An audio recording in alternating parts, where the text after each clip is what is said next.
Акылдуу адамдар кайсы айда төрөлөт? Акылдуу адамдын кандай белгилери бар деген маселеде сиздин төрөлгөн айыңызга карап туруп, сиздин төрөлгөн күнүңүзгө карап туруп, сиздин характериңиз, сиздин мүнөзүңүз, сиздин жакшы же жаман, же келечегиңиз, же күндөрүңүз, түндөрүңүз ошого айтабыз деген маселелерде америкалык окумуштуулар изилдеп чыгыптыр.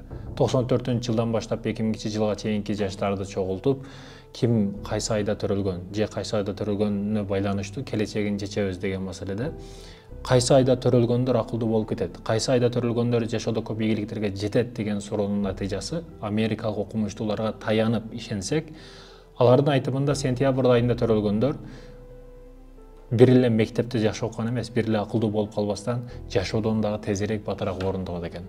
Көптөгөн ийгиликтерге, чокуларга жетет экен сентябрь айында төрөлгөн адамдар. Ал эми жашоодо мектепте дагы окубаганы жетпегендей, бул жакта хулигандык, шоктук кылганы жетпегендей, анан жашоодо дагы өз ордун таба албай кыйналгандар бул август айында төрөлгөндөр деп айтып атат бул жерде америкалык окумуштуулардын жыйынтыгы. Бирок биз Америка эмеспиз, биз Кыргызстанбыз. Урматтуу мекендешим, мусулман бир тууганым, мисалы сизге бирөө келип эле, жок, жөн эле мен айтсам дагы, сиз кайсы айда төрөлгөнсүз? Март десеңиз март дейм. Январь десеңиз январь дейм. Кайсы ай болбосун өзүңүздүн айыңызды айтсаңыз, мен ошо айга карап туруп бир нерселерди айтсам, сизди мактасам, бул айда төрөлгөндөр мээримдүү болушат, бул айда төрөлгөндөр өзгөчө ийгиликтерди күтүп жашашат жана ошол нерсеге жетишет, колунан келгенче жардам берет, колунан келгенче көп иштерди кылат деп айта берсем, бул ар бир эле адам кыла турган иштер да. Ошондуктан натыйжаны биз өзүбүздүн төрөгөн айга же күндөрүбүзгө бир нерсени окшоштурууга аракет кылыштын эч бир кажети жок. Себеби мындан бир сом пайда дагы жок да. Мисалы үчүн кээ бирөөлөргө таң калам, ушул бир адам бир ийгиликке жете турган болсо, жаш канчада экен деп сурайттар. 35-те 40-та десе, меники 25-те, эми 25-ке толдум, менде али 10 жыл бар экен деп туруп, өзүнүн жашын баягы ийгиликке жеткен адамдын жашынан алып салат дагы, айырып туруп, менде ушунча жаш бар экен али деп ошентип айтат да. Бирок урматтуу мекендешим, сиз төрөлгөн күнүңүз же төрөлгөн айыңыз жашоодо ким болушуңузга эч кандай зыян же пайда бере албайт. Төрөлгөн күнүңүз маанилүү эмес, урматтуу мекендешим. Өлгөн күнүңүз маанилүү эмес. Негизгиси бул жашоодо кандай жашадыңыз, эмнеге жеттиңиз, ошол маанилүү. Андай десеңиз, Чубак устазчы, Абдышкүр устазчы, январь февралда төрөлүп атат экөө тең. Пайгамбарыбыз саллаллаху алейхи вассаламчы. Сентябрь, августта төрөлгөн акылдуу, акылсыз деп бөлө турган болсок, канчабыз акылдуу, канчасы акылсыз болуп калабыз. Сентябрда төрөлүп туруп, жашоодон орун таппагандар өтө көп. Августта төрөлүп, жашоосу сонун кылып, бар жоон келтирип койгон адамдар дагы жок эмес. Ошондуктан урматтуу мекендешим, кайсы айда төрөлүш, атыңыз мисалы үчүн Абдурахман боло турган болсо, Абдурахман ушундай ийгиликке жеткен адам болуптур деп, аны менен сыймыктанып отура бербе. Мисалы үчүн анын аты Сами боло турган болсо, мен дагы Самимен деп туруп ийгиликке жеткен адам, анын кудум өзүңдү дагы ошолордун ордуна коюп алба дегени да.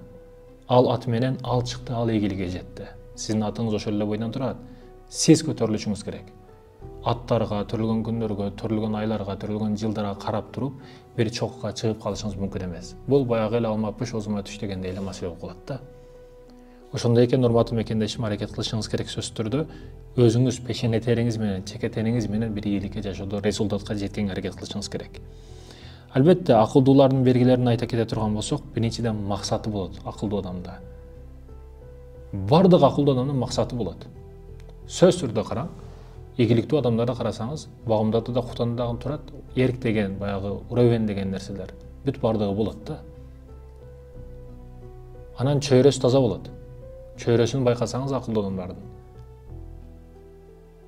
Жок дегенде акылсыз адамдан качканды билет да акылдуу адам. Таштап кеткенди билет, акылсызды ордуна коюп койгонду билет. Ошондон кеткенди, арылганды билет. Чөйрөсү таза болот экен, урматтуу мекендешим. Керексиз нерселер жок анда, керексиз ойлор жок. Мээси таза, аруу. Анан тамак жегенде тамак жейт. Кино көргөндө кино көрөт, китеп окуганда китеп окуйт. А кээ бирөөлөр, акылсыз адамдар китеп окуп атканда о деген ойлор ар жерде болот. Тамак жеп атканда дагы бир ишти, мындай ишти мындай кылыш керек, андай кылыш керек эле деп тамак дагы жебейт, мээси башка жерде. Акылдуу адамдын белгиси бул, урматтуу мекендешим, эмне иштин үстүндө болсо, анын ою дагы, пикири дагы, аң сезими дагы, парасаты дагы ошол нерсенин үстүндө болот экен.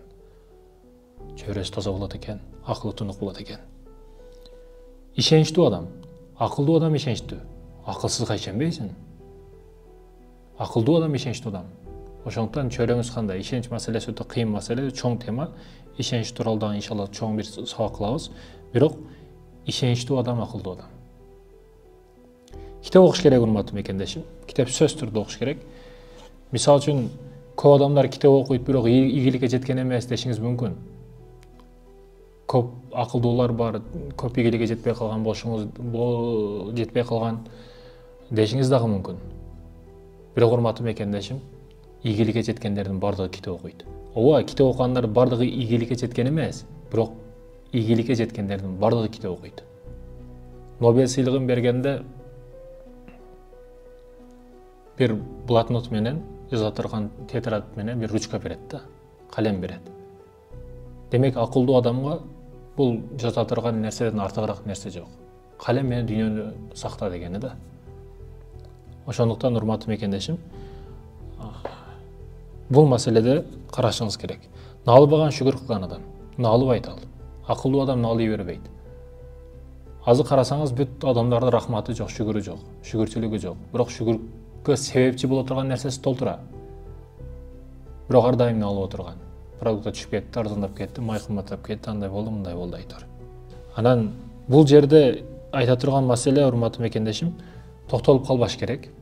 Мен ушундай экен, мен муну Американын окумуштуулардын сөзүнө кирип, же бир жердин сөзүнө кирип, мунун да айда төрөлгөндөр жашоодо орун таппайт экен десе, аларга алданып, аларга ишенип, болду менин жашоом өлдү дегендер ойлонуш керек. Төрөлгөн күнгө айга карап сиздин жашооңуз чечмеленбейт. Жашооңуз өзүңүздүн колуңузда. Төрөлгөн күнүңүз сиздин эч нерсеңизди чечпейт. Жашооңуз өзүңүздүн колуңузда, тагдырыңыз өзүңүздүн колдо, өзүңүз чечесиз. Өзүңүз аракет кылыңыз.